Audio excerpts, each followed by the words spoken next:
দেওঘর থেকে আমরা যখন বেরোই তখন রাস্তার উপর দিয়ে যখন যাচ্ছিলাম, আমাদের গাড়িটা তো প্রথমে অনেক দূরে ছিল, হাঁটতে হাঁটতে প্রথমে তো গাড়ি খুঁজেই পাইনি। তারপরে আমরা গাড়ি খুঁজতে খুঁজতে প্রায় 1 থেকে 1.5 কিলোমিটার হেঁটে নিয়েছিলাম, তখনও গাড়ি খুঁজে পাইনি, কারণ এত দিকে রাস্তা। আর তারপরে আমাদের হয়েছিল তখন আমরা টোটো করে আমরা গাড়ি যেখানে ছিল সেখানে গেছিলাম। তারপরে গাড়িতে উঠে তখন আমরা যখন গাড়ি করে যাচ্ছিলাম, রাস্তাতে এত বড় যে মেলা বসেছে, আমরা যখন 1.5 কিলোমিটার হাঁটলাম, 1.5 কিলোমিটার কিন্তু আমরা মেলার মধ্যেই ঘুরেছি, প্রায় এদিক থেকে ওদিক ওদিক থেকে ওদিক গাড়ি খোঁজার জন্য কোনো মানে মেন রাস্তা পাচ্ছিলাম না।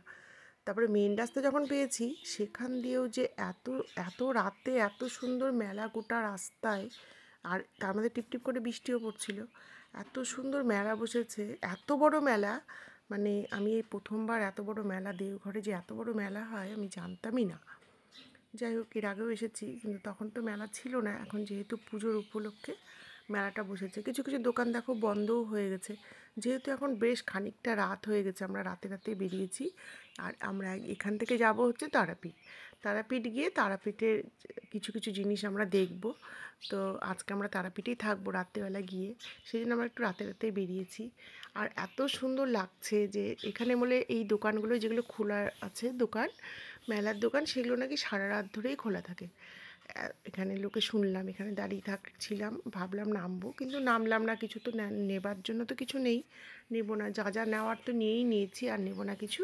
তো দেখো লোহার জিনিস, মানে প্রচুর লোহার জিনিস, তারপরে নানান রকম খেলনার জিনিস, মানে খেলনার দোকান, তারপরে কাপড়ের দোকান, মালা চুড়ি মানে কসমেটিক্স জুয়েলারি সব কিছুরই দোকান আছে।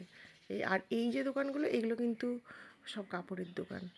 তো এই মেলাটা দেখতে দেখতে যাচ্ছি, আর এত ভালো লাগছে, লোকজন আছে রাত্রিবেলা, বৃষ্টির মধ্যেও লোক কিন্তু মেলায় কিন্তু ঘুরছে, এত লোকের সমাগম।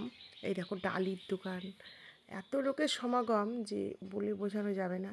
তো এই সময়টা এসেছি দেখেই এত কিছু দেখতে পেলাম। অন্য সময় আসলে তো এই মেলাটা থাকে না, এত লোকজন থাকে না।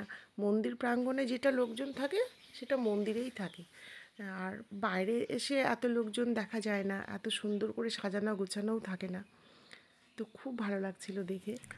কথায় আছে না, ভগবানের ইচ্ছে না হলে কোনো কিছুই সম্ভব না। একটা গাছের পাতা পড়লেও ভগবানের ইচ্ছেতেই পড়ে, এটা আমি মানি। তো যাই হোক, আমি যখন দেওঘর আসিনি তখন আমি খুব ভাবতাম যে সবার 15 বার, কতজন শুনি 12 বার এরকম যাচ্ছে দেওঘর আসা যাওয়া প্রতি বছর। তো আমি কবে যাব এরকম মনে মনে একটা মানে ভাবতাম, আর ঠাকুরকে ডাকতাম। তো দেখো আমি কিন্তু 2 বার চলে এলাম দেওঘর।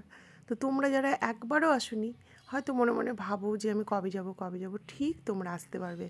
তাই ভগবানের উপরে খালি বিশ্বাসটা রাখো, তোমরা ঠিক এসে পৌঁছেই যাবে এখানে।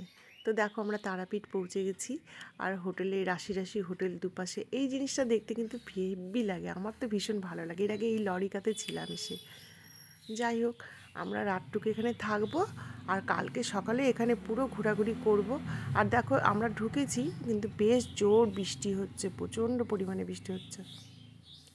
রাত্রিবেলার ভিডিও করা হয়নি, খুব বৃষ্টি বৃষ্টি হচ্ছিলো, ভিজেই গেছিলাম প্রায়।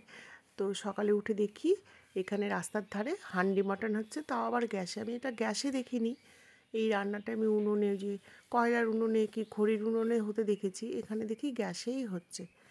তো চলো এখন আমরা মন্দির প্রাঙ্গণে যাব, একটু ঘোরাঘুরি করব।